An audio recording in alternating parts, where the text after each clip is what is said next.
or Daniel, leave a message and I'll get back to you. Bye. Hey Dan, it's Josh. Let's scrap the idea for you scoring my movie. I don't want you to score the movie anymore, not at the moment. We'll do it in time, but I have another idea. Let's create something together. Let's co-create it. Let's build it from the ground on up. Let's make it a musical. Let's never call it that. Let's call it a popsicle. That's what it is. This is a popsicle. I'll write the story, you write the music, we'll write it together. All right, call me back. Cheers, bye.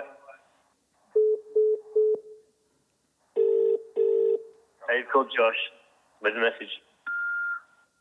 Hey Josh, it's a great idea, man. I'm right up for it. I think it's the future.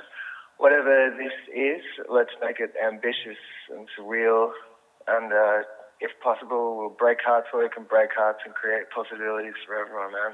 I'm totally in. Hey, Dan, it's Josh. So here's the story roughly. So it's Jack Winton. He's a steel worker. He lives a grey, unremarkable life. He's in his 30s. He sits in a bleached-out world. There's no colour in his world. He's paralysed by his apathy. He's just imprisoned. He lives in a world stripped of colour. It's a sort of place where smokestacks and sadness rule. In this place, imagination has been banned and hope has been barred. And the only way out of his world is to listen to a few minutes of pop music every day before he goes to work in a rusted-out factory. Hey Josh, I'm just sitting at home working on this score. I'm really seeing this. I think I've got an idea for a theme. I think I know how to express this greyness you speak of. Let me know what you think, man.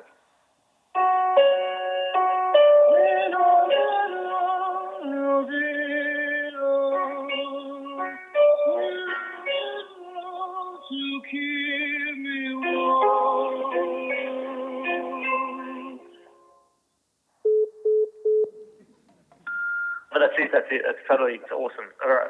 So one day he falls into a coma. His head is clipped by a steel beam and he's declared brain dead. And he's left alone and abandoned in a hospital room on a life support machine that feels like it's going to give away at any second. But then he wakes up and he looks around, but he's not in the hospital anymore. He's in a lush forest. He has no idea how he got there. He looks around, but he realizes very quickly this is not the world he came from. He's in a world filled with colour. It's vibrant, really intense colour. The streets are teeming with people and they sing. They've got their own particular melody. And someone tells them that we sing to each other to connect and communicate and make sense of all that can't be made sense of in this or any other life. What do you think? Josh, I got a full moon beaming through my brain. I think I've got a theme for Melodia. This is a love story, right? When they're in love, they see colours more intensely with greater clarity. Tell me what you think, and let's not do this over the phone anymore. Roll up to my house and we'll make this happen, alright?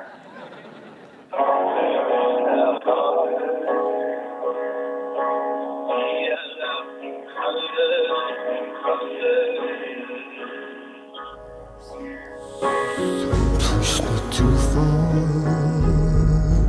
What's the odds and color?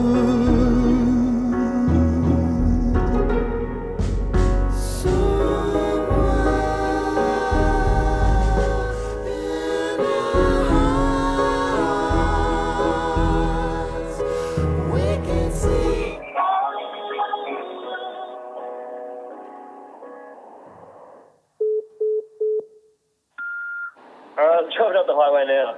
So there's a twist in the tale. Look, I'll explain it to you when I get there, but he's returned after several years to his former life, his former reality.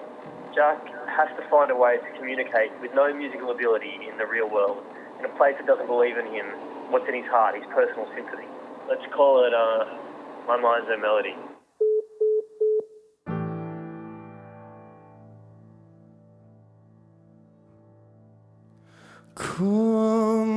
Completely ripped apart and remade. Moon became a liar in detail. We are completely ripped apart and remade.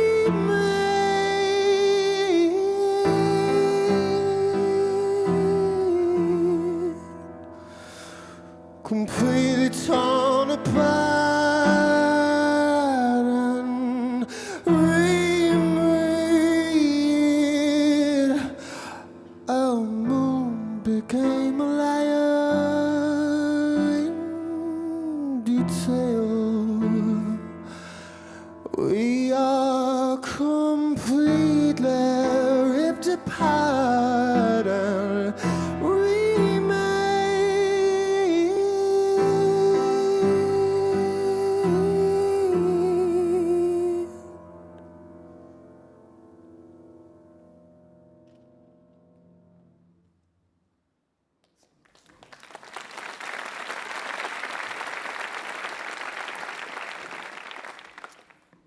So I'm Josh Wakely. I'm the writer and director of a cinematic musical. And Daniel is not creating the score, but creating the film with me. So that was a little insight into how the movie began, but I don't want to talk about the movie so much, not today. Hopefully you'll be able to watch it one day. I would like to talk to you about the discoveries we've made while undergoing this unusual collaboration, and I would hope that in some way, some small way, they apply and resonate with what you do. Now, one would suggest we have no business making a cinematic musical, but that's exactly what we're doing. We begin shooting the first part of this experience in about 5 weeks. So I'm not a musician, not at all. But I've never written a creative word without listening to music, never ever. Music has to be soaring through my ears before I can put pen to paper. It is, I guess, what motivates my particular art form. And Daniel is not a film director. But most of Daniel's music, and I hope I'm not sort of letting out a trade secret here, but I've observed this, is written as he watches movies with the sound turned down or as he pores over a Salvador Dali or a Brett Whiteley painting. Daniel's motivated by visuals rather than volume. Truthfully, I'm in a way partly tone deaf, and Daniel doesn't write down shopping lists, let alone screenplays, and yet that's exactly what we're doing. I'm in a way a creator of the music by infusing it with my story, and Daniel is a creator of the screenplay, helping to create the story through the emotional momentum and narrative thrust of his music. And through this unusual collaboration, we've learned a few things. We've stumbled across a few ideas, just a few. So we'll try and share with you what we've learned. One was the discovery that both me and Daniel are storytellers. I write and direct films, Daniel writes and directs music. But the reason this collaboration works is based on the first lesson we've learnt. And here it is. Narrative is melody, and melody is storytelling. The melodic substance of our great writers is in fact what they're striving for. When they hear it properly, the melody of it, they know their story is working. There's a music to a Dylan Thomas. The screenwriter Aaron Sorkin, who wrote The Social Network, spoke of the inherent melody that his screenplays have to have when they are, to use another musical phrase, singing. It needs to be entwined through the story so that it only sounds right when sung in a particular way or delivered in a particular manner. Verses and choruses, these terminologies we're familiar with through our songwriters, but all good writers, screenwriters in particular, use them and call them different things. When I write, use a system of verses and choruses. Admittedly, there just aren't people calling out in a crowd to hear them. Play the first act, Josh. Doesn't happen. John Lennon, David Bowie, Lou Reed, and Daniel Johns are all seeking to tell stories through melody. All great writers are seeking to find melodic expression to their stories. It's a way, I guess, of explaining the most complicated fragments of life in a way that sounds tuneful to our souls. So here's the second idea we came across. The closest collaborations often occur when the collaborators have skills that are diametrically opposed. The closest collaborations emerge when people come from furthest away. I think too often, I've been guilty of it, we collaborate with people who share our skill set rather than coming from a completely opposite viewpoint, be it socially, actually, creatively, or emotionally. My intuition, and it's just my intuition, is that this can apply further afield than just creative mediums, and it can apply across all fields and disciplines. I guess what I'm saying in short is, if you want to find a way to solve a problem, seek out someone from a totally different field who has a totally different way of working. It can quite possibly reawaken your perspective. This whole experience has renewed us with such incredible creative energy that I can't recommend doing it enough. Engage with someone from a different field to find out what it is that you truly want to do in your field, is what I'm saying. And I think, in short, you should not limit yourself by what you can do, but you should limit yourself by what you can imagine. If you're limited by your own personal skill set, then seek out the right people to achieve your ideas. So me and Daniel are only relatively young, so I won't pretend to know anything. There's been a lot of experts today. That guy that made the bird go around the room, that's an expert. But here's the third thing we've learnt. The storyteller's job is to question. Christopher Volger, who's like a story expert, if there can be such a thing, and has worked on a bunch of contemporary classic films, studied story all around the world, and he found that Australian storytellers in particular were completely different from the rest of the world. They have a unique way of telling stories, and that's that we nearly always leave a question mark at the end of our stories rather than a definitive answer. Think Picnic and Hanging Rock, the work of Peter Weir, indeed all the work of Tim Winton. Indeed the music of my collaborator Daniel Johns. And that's cool. That's great, in fact. I think that's the storyteller's job, to question, not to define. And it's what we've discovered as we've created this film, and it's what we've attempted to infuse our story with. And I think, and it's just a feeling, that the world at the moment needs more pertinent and complex questions to be asked and less simple answers. So we only learnt one more lesson. Here's the fourth one that we learnt. Whatever works, works. The most unusual ways of working, the most unique, the most unusual sources of inspiration, if they work, they work. The imagination often wants to evolve very quickly beyond traditional modes of working. So I guess don't settle for the old parameters that have been set in all your new industries. For us, the idea of bringing music to visuals and visuals to music is a more powerful and ambitious way of articulating our collective visions. And I would hope for all of you in this room there's a new collaboration on the horizon that allows you to articulate a vision or idea you have. In short, we reckon there's a quiet wisdom in embracing new ways of working. Because like I said, whatever works, works. Now we're just going to quickly show you a short video here, and it shows the unusual way that me and Daniel began to make our screenplay and our hour and a half of score. It's a little snippet of work that shows the unusual method that we came across to work out how to personally articulate our vision. Song growing in volume, we're moving to his eyes as if we're traversing a map of his iris, a vibrant colour, shapes and lines filled.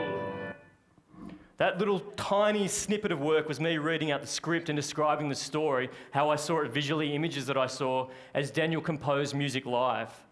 Now we're going to try it out for you here. We'll see how it goes. We're sort of going to riff off the parts of the script, and Daniel will play live as we do that. And you'll see how we created this screenplay and score. So here's the script. Let's see how this goes. You didn't tell me about this bit. Well, got to keep some things quiet between your collaborators. That's the fifth one we didn't put up there. Yeah, we learned the first lesson. All right, ready? Yeah, I'm ready. Jack begins to look around the world. It's a world filled with vibrant colour. The sky is a deep purple. He's at the edge of a forest leading to a village. Jack walks through a village where everyone is singing to each other. The streets are teeming with people, and they sing with their own particular melody, a melody that's unique to them, their own special voice. And Jack wonders why everyone in this world is singing. And someone says to him, well, they sing to each other to connect and communicate and make sense of all that can't be made sense of in this or any other life.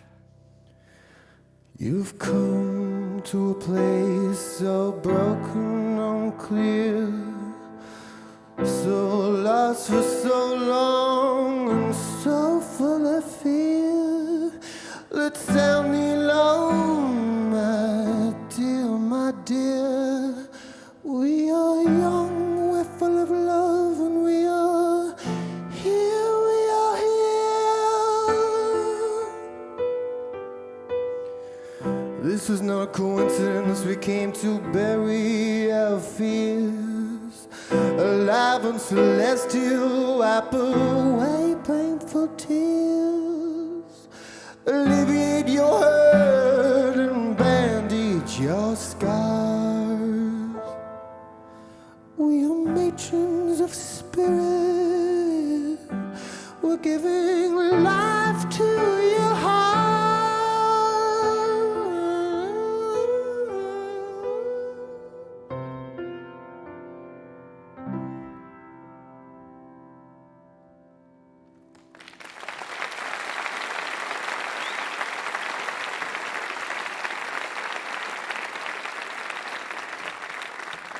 Jack looks up and sees a beautiful woman walking towards him. She has a special beauty. She's ethereal and yet naive.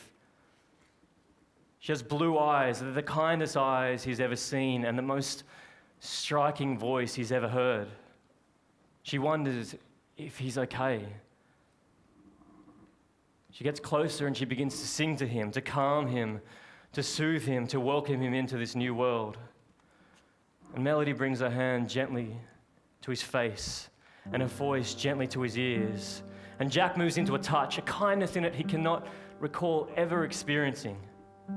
And Jack knows that this place is like no other place on earth. But then Jack is not on earth anymore. He's in Melodia. Why couldn't I sing these melodies in my heart?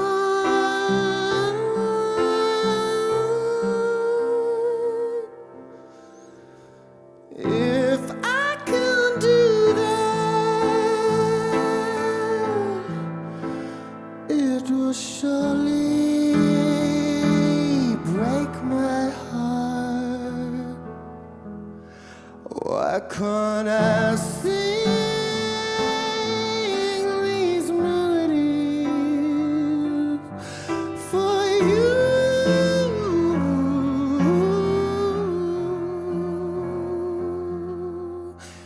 It's no surprise we live in another nether, but we try.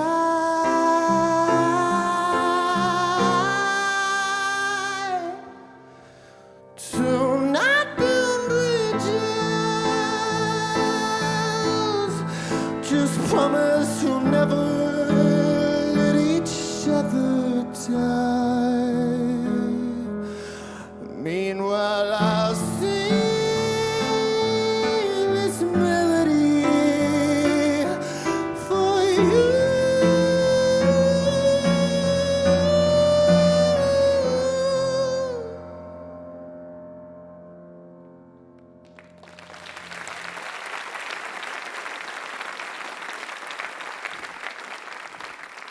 Jack's not sure how he arrived in this world, only that it's a place full of vibrant colour and wild possibility. Whereas before he lived in a universe full of factories, a place where his wife ignored him and the world insulted him. He is now suddenly in a place painted with sandstone and celestial colours. And he knows he's finally found, after all those aching, lonely years, a place where he belongs. And it's in this place that he'll fall in love deeply. And for the very first time, he'll be married.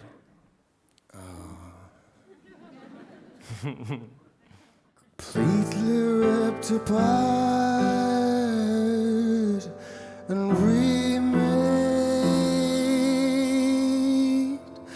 The moon becomes a liar in detail. We are completely ripped apart and remade.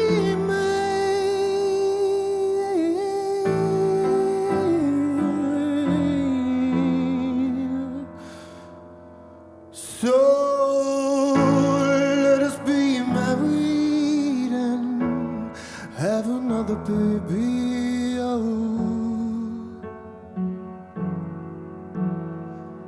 'Cause I don't wanna be lonely, I just want to be alone.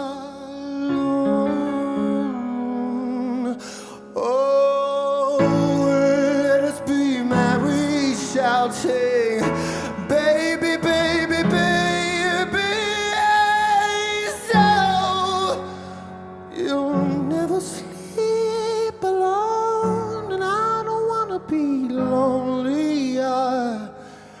I just wanna be alone.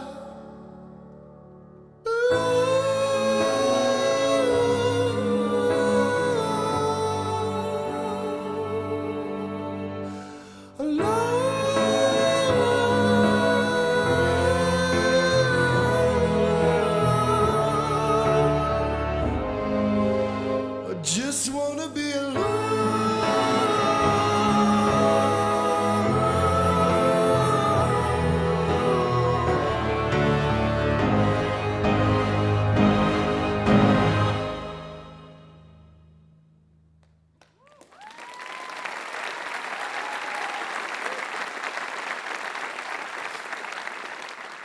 So we're going to jump ahead now, and we'll finish by saying this is a small slice of what we're creating, and we're going to leave you with one of the final songs in the film.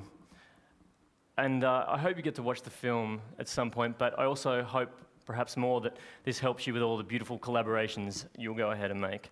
But this is a song that comes just before the big twist that's in this tale, so let's get all jazz. All right. Thanks for listening to what we've created. We see an old man. His face is ravaged with age. He's got lines upon lines, his years of living buried in his skin. He's in an old run-down asylum.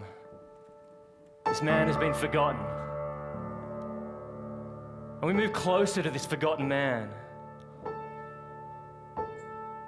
This ancient man.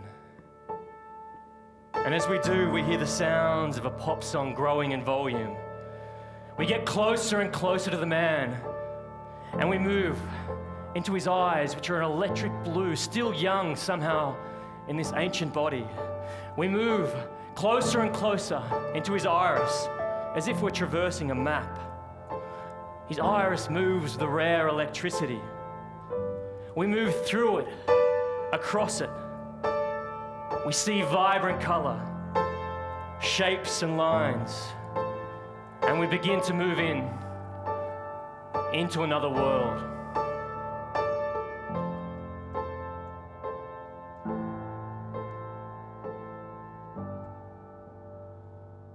No more big lies, no more goodbyes.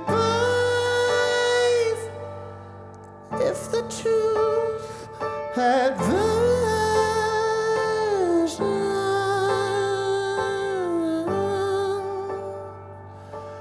no more big lies, no more goodbyes. If the truth had version.